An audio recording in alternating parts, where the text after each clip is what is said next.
I am reminded of the old ads for Daz and Surf, but anyway, we'll leave that where it is. Taoiseach, I'm sure you will join with me in expressing shock and frustration at the reports in the media today, which suggests that a large number of previously missed abnormalities have been uncovered through the course of the Royal College of Obs and Gynae review into smear test results carried out by the Cervical Check programme over a period of 10 years. Notwithstanding the limitations of a review which is not blinded, these reports are indeed very worrying. The Royal College of Obs and Gynaes were supposed to report on this over a year ago, as you'll be aware. However, this review has been dogged by difficulties and delays, and it is only today that any light has been shed on what was uncovered, and even today we don't have the full picture. The initial media reports in the Irish Times this morning are quite worrying, in that sources have said that a large number of previously missed abnormalities have been uncovered through the course of this review. A large number, possibly hundreds, but we don't know as yet. Indeed, if they are to be believed, then it is possible that a significant number of women screened under the cervical check programme were told that they did not need a follow-up, but later developed cancer. One such woman is Fiona Prendergast. Her case has been covered in the media previously. It is, I am sure, very difficult for her widower, their children and family and friends to read this news today. They have been advised of the result and they are coming to terms with it, but leaks like this do not help to give them any comfort. On the day you issued an apology here in this very chamber, they received a letter about Fiona, who sadly died in 2015, telling them that had a referral to colposcopy been made in 2009, it is likely that the cancer diagnosed in 2014 would have been prevented. Taoiseach, I want you to know that they are watching today, just as they watched your apology last month. As public representatives, we have a duty to uncover the truth about what went wrong with the cervical check programme, but we also have a duty to ensure confidence is maintained in public health services, such as the current cervical screening programme. But to do that, we need to be briefed on this report as a matter of urgency. It is important for the women and their families that this report is published in full without delay. Taoiseach, can I ask that you request the Minister for Health publish this report today, and that he brief the opposition on its contents, and that you take immediate steps to ensure that you, your government and the screening service address the need to restore confidence in the screening programme. Women using this service know, and I know myself, that no screening programme is perfect, but they deserve to have confidence in that service. Can I ask also that you join with me in calling for the leaking of sections of this report and the drip feeding of this important information into the public domain to stop immediately? Taoiseach, it's not fair to these families to have this information drip fed into the media, and we have had numerous apologies and we have had numerous assurances that this wouldn't happen again, and here we are, and it has happened again. Thanks, Deputy. I'm very sorry to hear about the experience of the family that you mentioned. I'm not familiar with the case, and I don't want to comment on it for those reasons, but certainly I'd extend my condolences and sympathies to the family that you mentioned. The RCOG, the RCOG audit report hasn't been shared with government as yet, and I haven't seen it, and it's not with government. And I absolutely agree with you in that we should condemn any leaking of documents such as this to the media.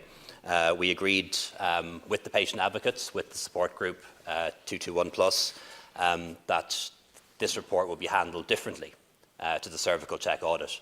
Therefore, what's happening at the moment is that individual women are being told about their individual results. They're being offered meetings. Some have accepted meetings. Others have been happy to receive the information by writing. And we agreed that this report would not be published and not be made available until each of those women had the opportunity to have that meeting first, because they're the ones who should hear it first. It shouldn't go to politicians or the media first.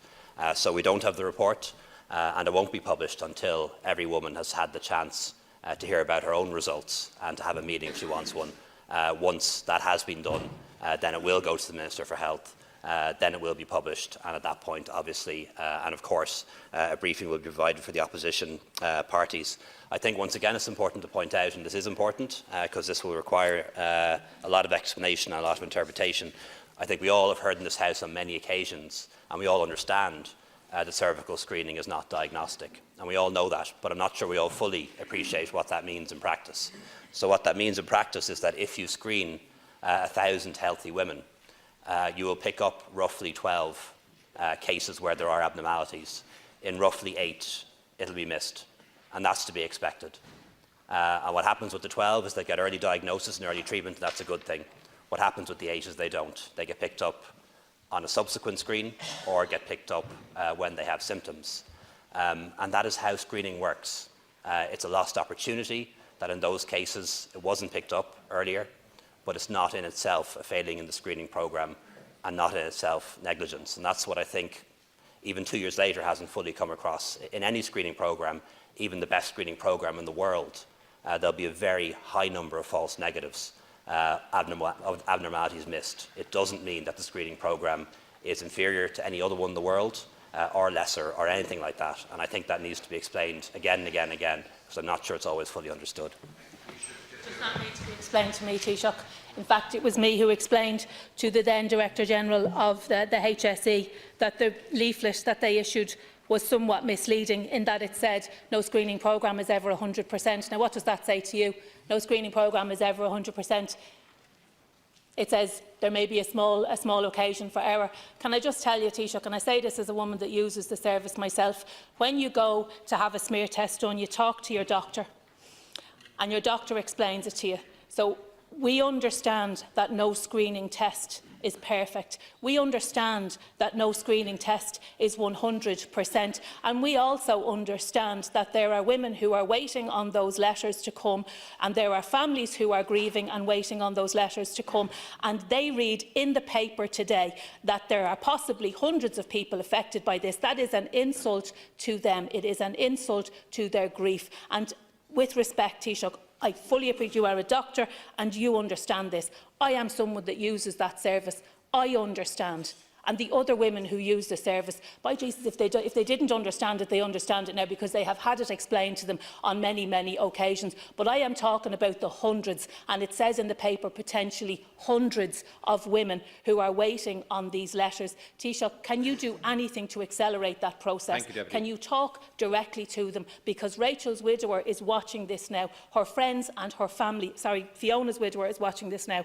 Their friends and their family are watching this now, and they want to know what it is that's going to be done to get this into the public domain in the proper way, Taoiseach, not drip-fed, not leaked. And we've been told that that wouldn't happen, again, and it is happening now, today. Taoiseach. Thanks, Deputy. This will be put in the public domain, but not until every woman who agreed to participate in this audit has had a chance to get her results and has had the offer of a meeting made and that meeting happen. And I think you'd agree that that's the way it should happen. And that's why the government hasn't received the report. But when we receive the report, and we will receive it, well, we haven't received it, and we haven't received it. It hasn't gone to government, but when it is received, and we won't receive it until each of the individual women have had an opportunity to hear the results for themselves. After that, it will be published, and only at that point. And of course, a briefing will be made available for deputies. But I do really hope, and I sincerely hope, that because this is a second audit, it's a different audit to the previous audit, that we will all handle it better this time. And I count myself among the people who need to handle this better this time. And when we say it's not 100% and we say it's not perfect, I don't think that fully explains a screening programme either. For every 100 healthy women who are screened, and this is not just for cervical screening, it's true for other programmes too, in about 12 cases, anomalies will be picked up and they can be followed up. In about 8 will be missed. But if looked at again, those 8 might be picked up. So we would expect to see a very high level of discordance. We expect there to be a high level of false negatives. It shouldn't be a surprise or a shock at this stage for anyone following this issue that there would be hundreds of cases of discordance, because there will be. But that's not the same as negligence or a flawed programme at all. Deputy Brief.